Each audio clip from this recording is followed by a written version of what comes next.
నమస్తే. నేను మీ కుప్ప పద్మిని. ఇన్నాళ్ళు మీ సపోర్ట్‌ని నాకందిస్తూ, మీ ప్రేమని నాకందిస్తున్న ప్రతి ఒక్కరికి కృతజ్ఞతలు. ఇప్పుడు చూడబోతున్న ఈ వీడియో కూడా ఖచ్చితంగా మీకు ఉపయోగపడుతుంది. లైక్, షేర్ అండ్ సబ్స్క్రైబ్ చేసి మీ ఇష్టాన్ని, అలాగే మీ సపోర్ట్‌ని నాకందించండి. అలాగే ఈ వీడియో పట్ల మీ అభిప్రాయాన్ని కామెంట్ సెక్షన్‌లో కామెంట్ చేసి నాకు తెలియజేయండి. నమస్తే. నమస్తే. Welcome to our channel. నేను పద్మిని. ప్రస్తుతం మనతో పాటు ప్రముఖ ఆధ్యాత్మికవేత్త, ఆస్ట్రో న్యూమరాలజిస్ట్, ఎనర్జీ వాస్తు స్పెషలిస్ట్, శ్రీ విద్య ఉపాసకురాలు శ్రీమతి జయప్రద గారు మనతో పాటు ఉన్నారు. మాట్లాడదాం. జయప్రద గారు నమస్కారం అండి. నమస్తే అమ్మ. శ్రీమాత్రే నమః. దేవి నవరాత్రిలోనే ఉన్నాం. మీకు దేవి నవరాత్రుల శుభాకాంక్షలు. మీకు కూడా శుభాకాంక్షలు అన్న. దసరా శుభాకాంక్షలు. ప్రేక్షకులకి దసరా శుభాకాంక్షలు. Thank you so very much. చాలా అద్భుతమైనటువంటి విషయాల్ని తెలియజేస్తూ ఉన్నారు మీరు. దేవీ నవరాత్రుల్ని పురస్కరించుకుని మనం ఆయా రోజుని బట్టి ఆ అమ్మవారి ఆరాధనని చాలా అద్భుతంగా వివరిస్తున్నారు. దాంతో పాటు ఆ అమ్మవారి ఆరాధనతో పాటు ఏ గ్రహశాంతి జరుగుతుంది అనేది కూడా చెప్తున్నారు. ఖచ్చితంగా ఇది శాస్త్ర వచనమే. ఎందుకంటే అటు దశమహావిద్యల్లో నుంచి మనం గనక చూసుకుంటే దశమహావిద్యల్ని కూడా చాలా విశేషంగా దేవీ నవరాత్రుల్లో చేసుకోవటం అనేది అందరికీ తెలిసినటువంటి విషయం. అంటే వాళ్ళ గురువుల నుంచి వస్తే గనక ఆ ఆరాధనని చేసుకుంటారు. ఈ దశమహావిద్యల్ని అనుసంధానం చేసుకుని ఆ గ్రహ శాంతి జరగటం అనేది కూడా చాలా చాలా పండితులు చెప్పేటటువంటి విషయం. సో దాన్నే మీరు కూడా చక్కగా చెప్తున్నారు. అయితే దశమహావిద్యల జోలికి వెళ్లకుండా సాత్విక రూపాల్ని పూజిస్తూ తద్వారా గ్రహ శాంతుల్ని ఎలా తెచ్చుకోవచ్చు అనేది చాలా అద్భుతంగా మాకు వివరిస్తున్నందుకు ప్రేక్షకుల తరపున కృతజ్ఞతలండి. భగవంతు ఇచ్చిన అవకాశం అన్న ఇది. ఎందుకంటే కలియుగంలో మనకి చెప్పింది ఏంటంటే మన అన్ని యుగాల్లోంచి చూసుకుంటూ వస్తే ఒక యుగంలో దేవతలు మానవులు ఒకేలాగా నడిచే యుగం. వాళ్ళకి కావాల్సిన విధాలుగా వెళ్ళాలంటే స్వర్గానికి నరకానికి నడుచుకు వెళ్ళే అంత స్తోమత స్థితి ఇచ్చారు మానవులకి.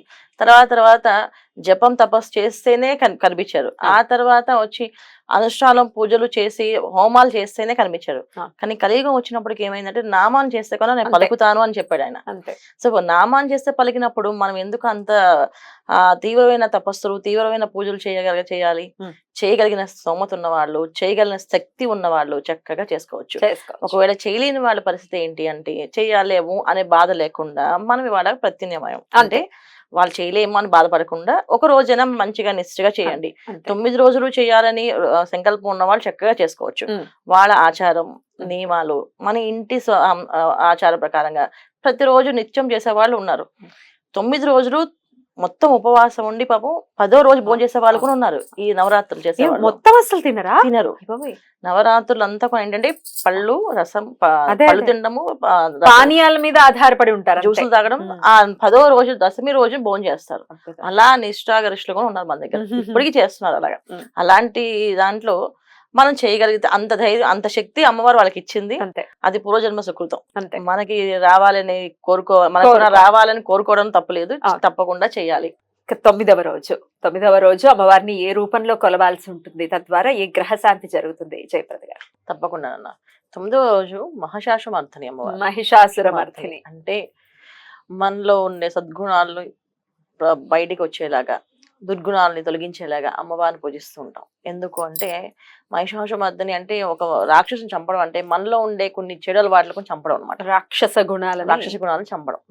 సో అది చంపడం అనేది అంత సాధ్యం కాదు కనుక మనకి అమ్మవారిని ఆ రోజు అర్చన పూజ చేస్తే ఆవిడ ఆశీర్వాదంతో అవన్నీ అలా బయట తొలగిపోయి మనం మళ్ళీ మానవులుగా ఎదుటి వాళ్ళు సాయం చేసే గుణాలుగా మారుతాం.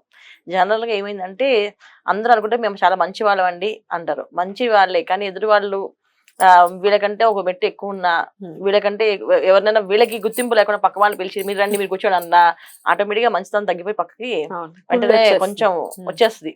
ఏం మాకంటే వాళ్ళు గొప్ప ఏంటి అని చెప్పేసి. దాంతో ఇవి కూడా ఏంటంటే చెడు గుణాలే. ఇలాంటి గుణాల నుంచి కూడా బయటపడతాం. కుళ్ళు అనే కంటే అంత దారుణమైనటువంటి గుణం ఇంకోటి ఉండదేమో అని అనిపిస్తుంది కదా. అది సహజంగా వచ్చేస్తుంది అన్న. అంటే ఒకళ్ళకి ప్రయారిటీ ఇచ్చినప్పుడు మనకి ఇవ్వలేదు అనే ప్రయారిటీ మీద అది వచ్చేస్తుంది. అది కలియుగం కదా, అది వాళ్ళ తప్పు కూడా కాదు, కలియుగ ప్రభావం అనమాట. సో కలియుగంలో కలి ఆ మాత్రం పెట్టకపోతే కలియుగంలో కలి అని ఎందుకు అనుకోవాలి చెప్తున్నా. ఖచ్చితంగా కలిలో కావాల్సిన పాపాలు చేయించారు కనుక మానవుల చేత ఏమి చేయనన్న వాళ్ళు కూడా మంచివాడిని కూడా కోపం తెప్పించే పని. సో మంచివాడికి కూడా ఒక చెడ్డ పేరు పులిమే పని ఈ కలియుగంలో జరుగుతూ ఉంటాయి. అలాగే అలా ఏమి జరగకుండా ఉండడానికి మన పని మనం చేసుకోవడానికి సహజంగా మన జీవితం మన జీవన ఆధారం ఉండడానికి కోసమని ఈ మహిషాసురమర్దినం వంతలు పూజ చేస్తాం. అయితే అమ్మవారు ఉగ్ర రూపంలో ఉంటుంది కనుక ఆ రూపాన్ని ఒకసారి దర్శిస్తే మనలో ఉన్న ఉగ్రత్వం అనేది తగ్గిపోతుంది. సో మొత్తం తగ్గిపోయి ఆవిడలో ఉగ్రాన్ని చూడకూడదు, మనలో ఉన్నది పోవడానికి పోవడానికి ఆవిడ చూడాలి, ఆ ఉగ్ర రూపాన్ని చూడాలి. ఆవిడ ఆ ఉగ్రంతో ఆవిడ ఒకసారి అంటే ఆవిడ చిన్న చూపు పడితేనే ఆ దుష్టులు పారిపోతారు. సో మనలో దుర్గుణాలు పారిపోవా? ఎందుకు అందుకే మహిషాసురమర్దిని రోజున అమ్మవారిని చూడడానికి వెళ్తాము. సో చూస్తాము, అక్కడ బలిస్తుంటారు, ఆ బలిని అన్ని చూస్తాం. ఎందుకంటే అవన్నీ చూస్తేనే మనలో ఉన్న క్రూరత్వం అని తగ్గిపోతుంది. సో తగ్గిపోయి మళ్ళీ మనం మానవులుగా, అయ్యో మానవ జీవితం అనేది చాలా సహజమైనది, చాలా అదృష్టమైనది. ఈ జీవితంలో రావడం పుట్టడం అనేది అదొక అదృష్టం. మన ఈ చేతులతో కదా పూజించగలుగుతాం. అదే పశువులు అనుకోండి పూజించగలదు, అమ్మవారి దగ్గరికి వెళ్ళి చేయలేవు.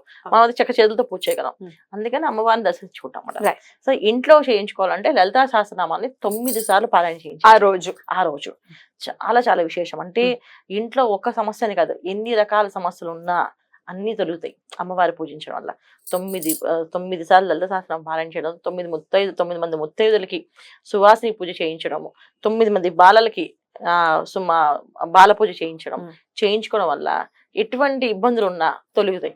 ఇది చాలా చాలా మంచి అంటే సంవత్సరానికి ఒకసారి ఇలా చేయించుకోవడం వల్ల ఆ ఇంట్లో అసలు అశాంతి అనేది ఉండదు నాన్న.